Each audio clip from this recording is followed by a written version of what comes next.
Hi, Rory. My name is Ellen, and I'll be correcting this set of essays today for you. Let's see what you've done here. The unemployment rate in Asia. Okay. 6 countries, 3 years. All right, 18 pieces of data. Fine. This bar chart illustrates the rate of unemployment in 6 Asian countries, such as Philippines, China, Japan, Singapore, and India, and Thailand. The data has been calculated uh, okay, in three consecutive years from 2012 to 2014. Fine. It is readily apparent that the ratio of unemployment in Philippines was the highest among the 6 countries throughout 3 years. All right, comma here around 550 to 6.0 as opposed to Philippines. That's a wrong word. How about this? In contrast, Thailand marked the lowest rate at around 1. It was almost 4 times lower than China and Japan. Good. Okay. If you look at the Japanese rate, not it has, but it significantly increased in 2014 to approximately 4.25.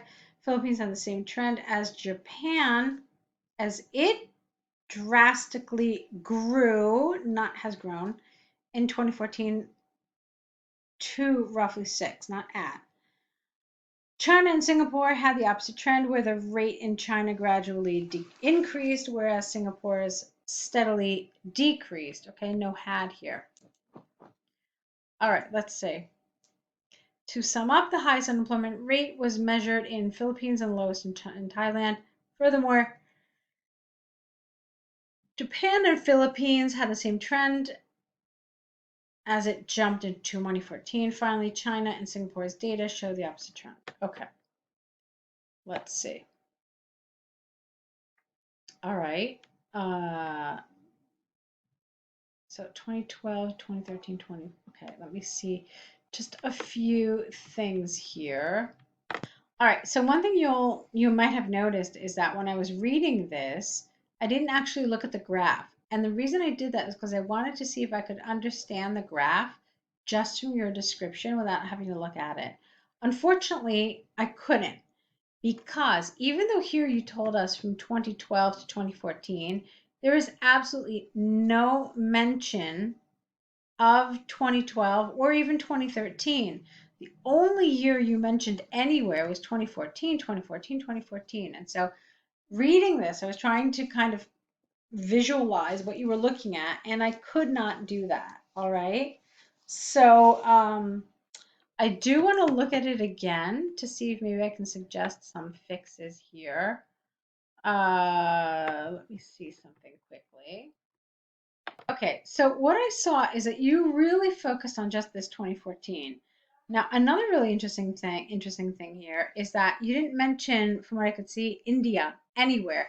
You mentioned it once here, and then you never talked about India ever again, which I thought was interesting. Let's see. So let's talk about how you could have done this, first of all. Well, one thing you need to do is you need to not talk about just the 1 year. Okay. You may have noticed in the beginning, I said, I'm like, oh, okay, there are 18 data points. So when that happens, you don't have to mention all of them, and you're not supposed to mention all of them, but you are supposed to select some that are important. So one thing you could have done is you could have said that Philippines started out the period with the highest overall unemployment at 5.5. After a slight dip in 2013, it increased in 2014 to be again the highest at almost 6. Okay? Then you could have said something like, in contrast, Philippines had the lowest unemployment. You can say that there is no data for 2012, yet in the following 2 years, unemployment rates stayed between 1 and 1.5, and then you're done Thailand. Okay, you're done with Philippines, you're done with Thailand. Um, then you can do a bunch of different things here.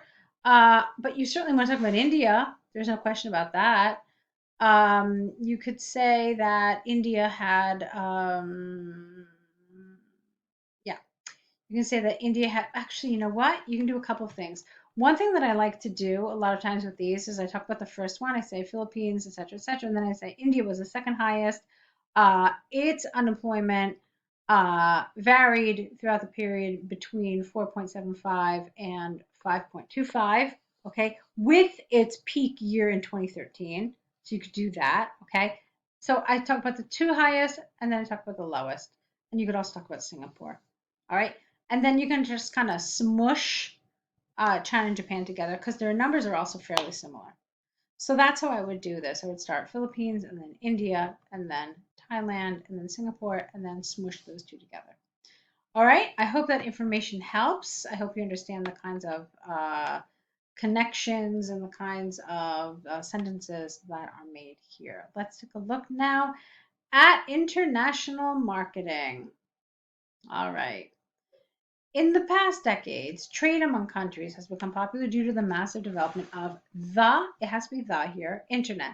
Some people say it may be harmful for each country, whereas others say it allows people to learn about other countries. In my opinion, it has more advantages than disadvantages. In this essay, we'll compare pros and cons of promoting and selling products worldwide, as well as give my opinion. Okay, so this is fine. I thought the grammar of it was fine. I was a little concerned with your first sentence because you mentioned trade. That trade is possibly harmful. And that concerned me because this isn't necessarily about trade. I mean, indirectly it is, okay, but not directly.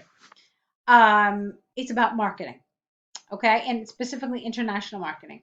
So here, when you said promoting and selling products, that made me feel a little better.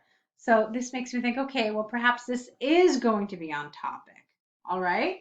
So I'm telling you all this so you can get an understanding of how important your introduction is and how it kind of gives the examiner a first impression of what they're going to see in the paragraphs that follow.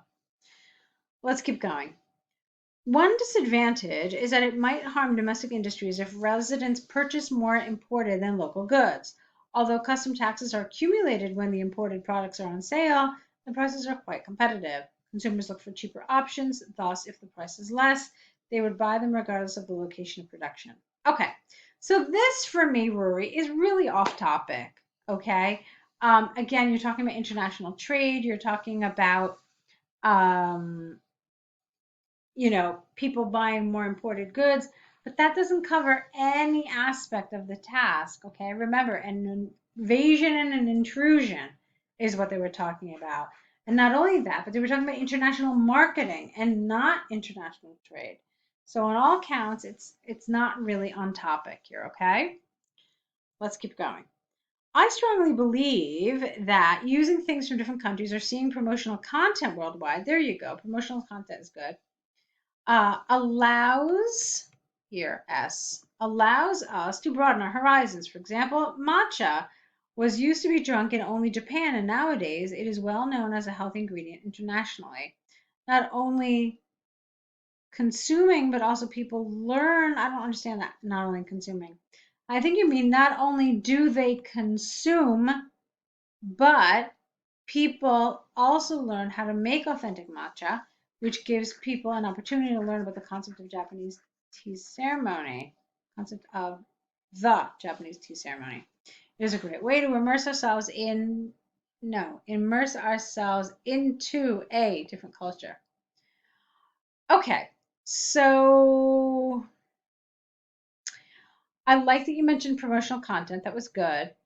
But you didn't really, how can I say this? When you mentioned matcha, you didn't really talk about the fact that it's been promoted or that it's been like widely advertised. You just kind of mentioned a product. And so the connection between these two sentences is missing for me.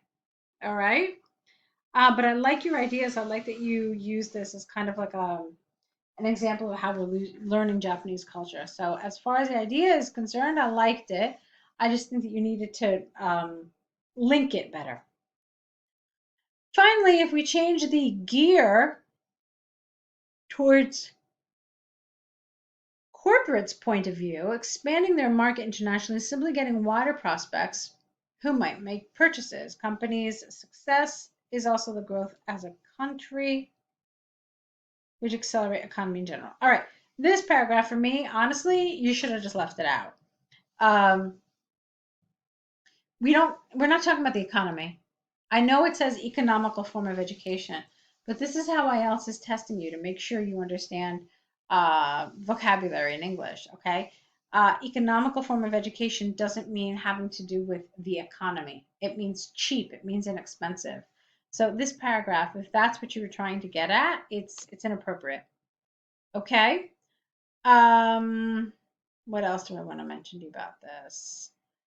Yeah, and plus it's not really a full paragraph. I mean, so an examiner is going to look at this and think in terms of coherence and cohesion that your paragraphing is off. Like this should not have been its own paragraph. This is why I said it just I would have just gotten rid of this.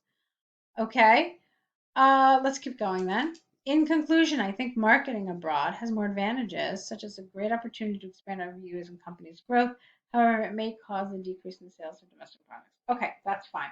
Remember, it's not just the decrease that we're concerned about. We're concerned about why people are calling it an invasion and an intrusion.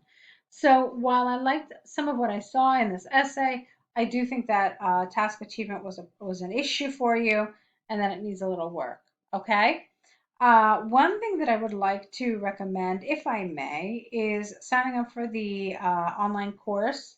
I think that the information you will get is just going to be um, really, really, really very beneficial. Really just going to take your writing to a whole new level. So see if that's something you would like to sign up for. I definitely encourage you to do so, and I hope we can work together in the future. So good luck to you.